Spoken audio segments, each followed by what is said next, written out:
Good evening, I'm back for part 2 of this autumn box hoop club tutorial. So we're going to carry on looking at satin stitch. Sorry, it was a very short part 1, but it is the summer holidays, so I'm struggling to fit in work around managing children.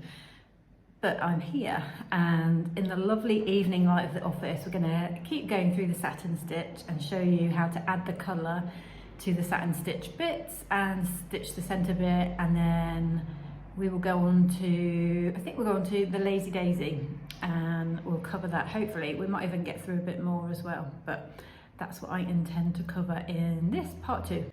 Okay, so we're going to stitch this middle bit, and the only difference with the centres of the flowers is that you're not stitching them with the stitches kind of pointing anywhere. So all of the outer sections you want to be pointing the stitches, kind of grading them towards the middle point, but this centre bit is the centre bit, so it just needs to be stitched evenly. So whatever way you choose to do it, whether that's kind of top to bottom or side to side, is absolutely fine. I actually might do this one side to side because I prefer doing satin stitch in shorter runs because it sits better. When you try and do kind of, sorry I keep wobbling this, when you try and do longer sections, it's sometimes difficult to get it to, it just is a bit baggy. So I'm gonna stitch it evenly all the way up, and I use that same method where I add in some lines and then I'll go back and fill them in. Yours will, if you're looking at my reference, I feel like my original one is a bit messy, and by the time I got to producing this for you, it was much more refined. So your sections are much more refined than mine will be if you're looking at my finished design. That was the prototype.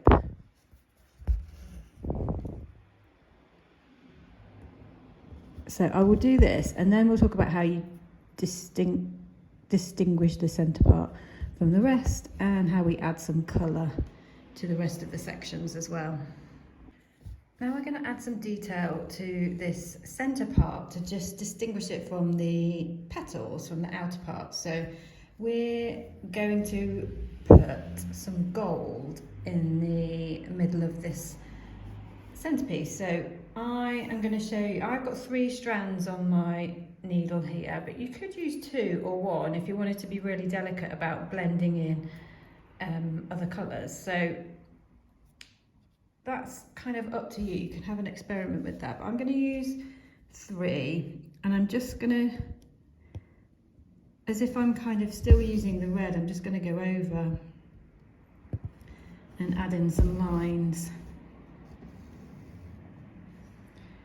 evenly spaced. I mean, it can be quite random, probably actually random looks more realistic.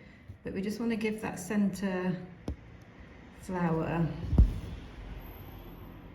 a different colour to show that it is the centre piece of the flower, not centre flower.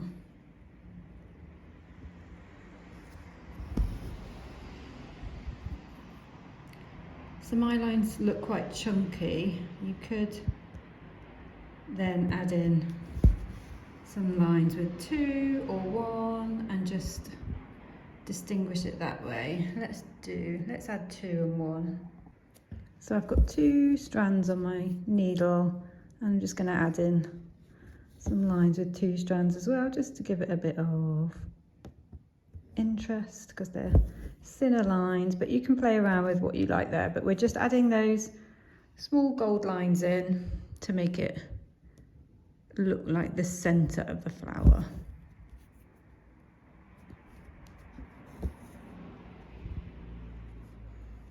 And I'm just going to leave it quite random. I'm going to leave it at that.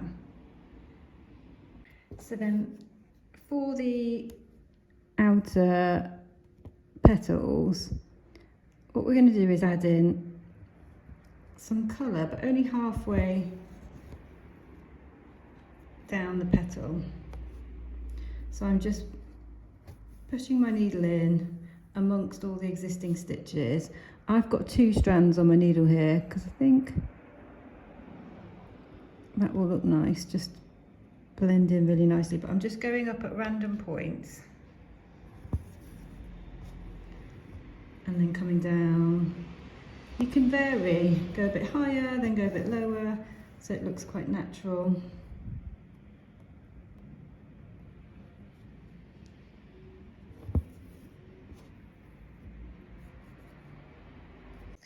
And then from this angle, because the sun is really streaming in now, just dotting lines of thread all along each of the petal sections.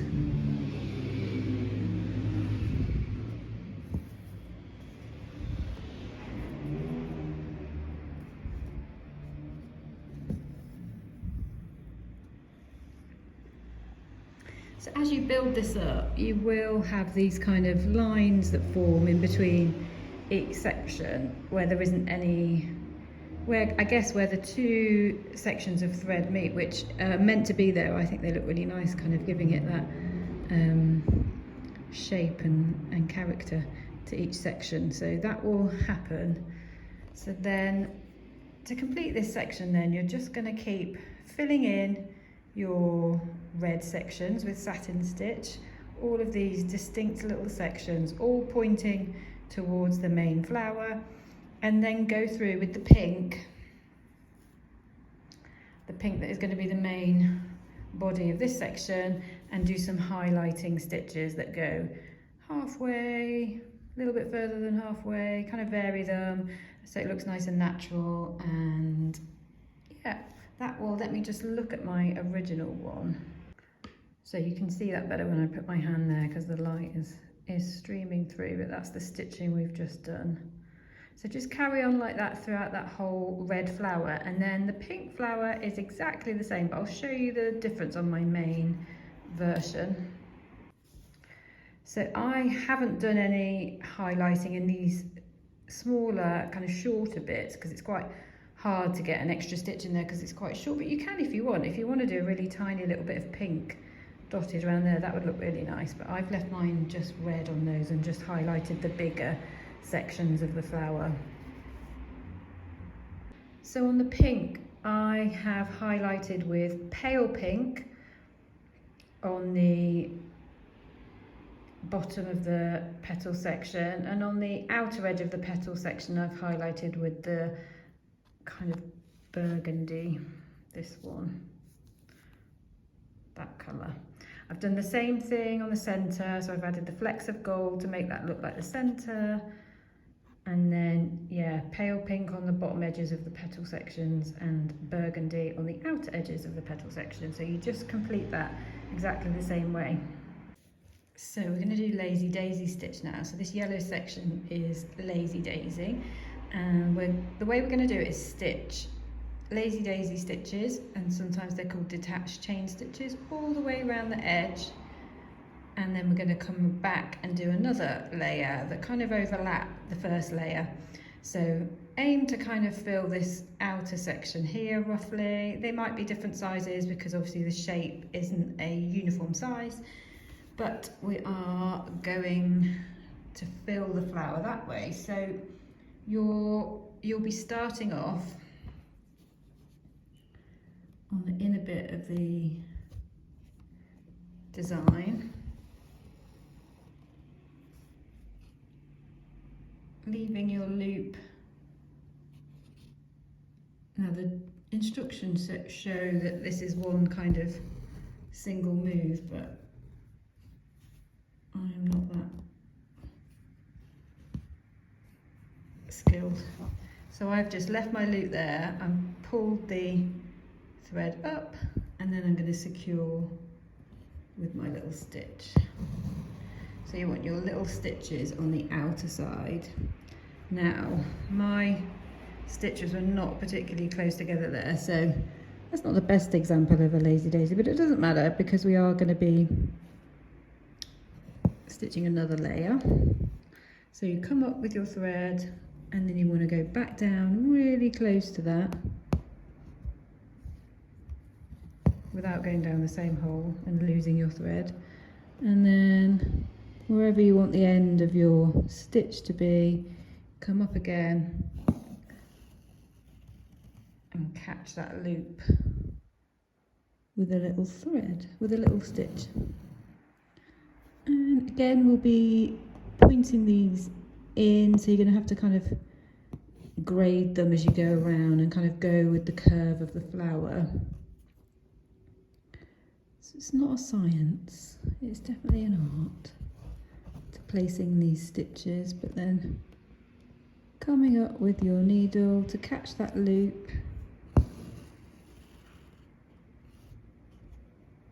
and secure it on the edge. So I'm going to go all the way around this flower.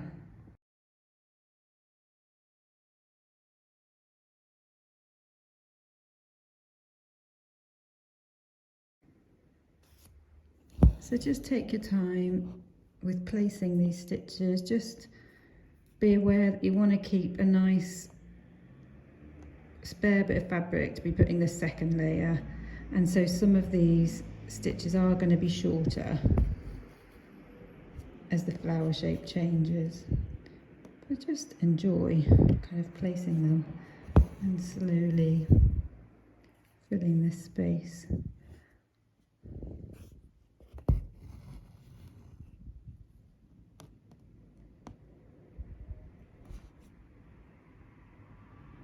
So you could even, if you wanted to be really neat, you could even draw the centre kind of shape of your second row on with air erasable pen, and then you would know exactly where to go on your outer layer. If that would be helpful to you, that could be something you could do. And then just a note to say, this little one is, I've only done one layer of longer lazy daisy stitches on that because you won't be able to fit 2 layers in, but this one you'll definitely be able to fit 2 layers of stitching in. So I'm just going to complete this and then we can come round and I'll show you this second layer.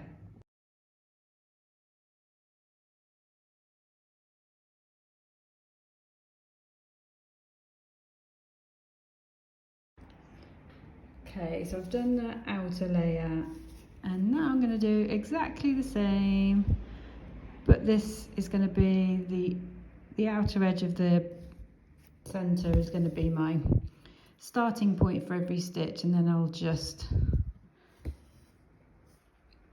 come up kind of just at the top edge of that first layer, get my stitch and add the second layer. So they're going to kind of blend into one another and look like layers of petals.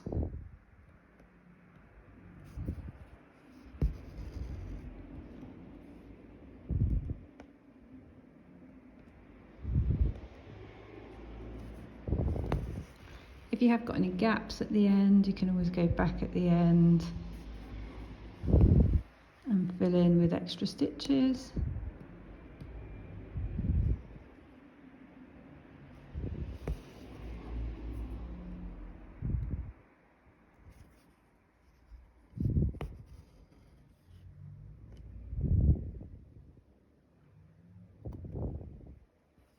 So just come up 1 millimetre or 2 down from the end of the outer layer, so you're blending them and they're kind of sitting on top of each other in a way.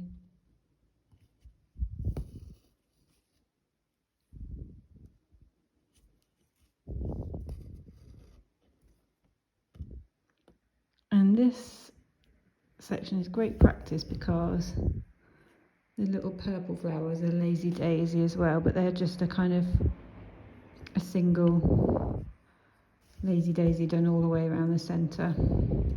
So a bit more spread out, but I'll show you those later. So then just keep going.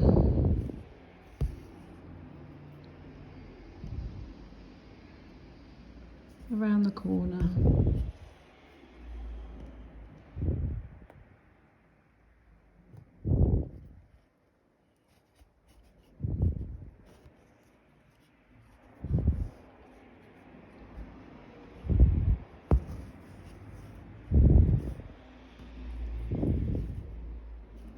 I'm using a hoop stand, so it makes it a bit easier to use your two hands sometimes. But that's the second layer going in, so just complete that all the way around, just coming in at the top edge so that you kind of layer them. And then, so I will probably go back and fill in a stitch here because I've got some yellow showing through, and I might go back and fill in one here as well and just make those a bit denser so that I don't have as much yellow showing through, but you can do that at the end, that's fine, or as you go round. And then the centre is going to be exactly as we did for the red flowers, is just going to be black satin stitch all the way across. So that is, we've run through the satin stitch flowers and the lazy daisy stitch here and the satin stitch there. And I'm going to leave it there for this part, but if you did want to start on the gold flecks, I'm just giving you a little close-up of how I've done it, and it is very random now. I've just really started with this kind of doing spaced out gold flecks, but you could do them all over and you could do lots more of them as well, I think. So the only thing to remember is, so this is just a seed stitch, so just a really simple spread out running stitch. The instructions are in the booklet, but just remember that this metallic thread is really different to normal thread. You only need one strand. I started doing two, and you could use two. They're just a bit thicker and they look less kind of like whisker like, so I just think they look just a bit more like they could be kind of hairs of the cheetah skin if you use one strand. So you just need one strand, and just be aware that it stitches up differently to normal thread.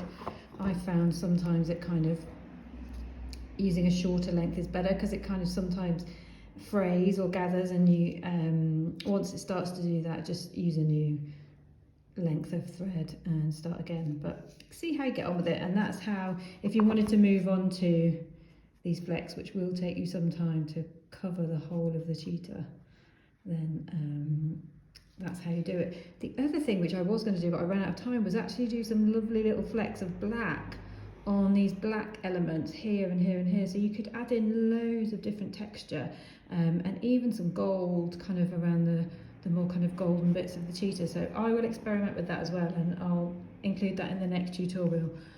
Honestly, I think this is going to be like a 10-parter, but hopefully this is keeping you going and giving you lots of tips for stitching your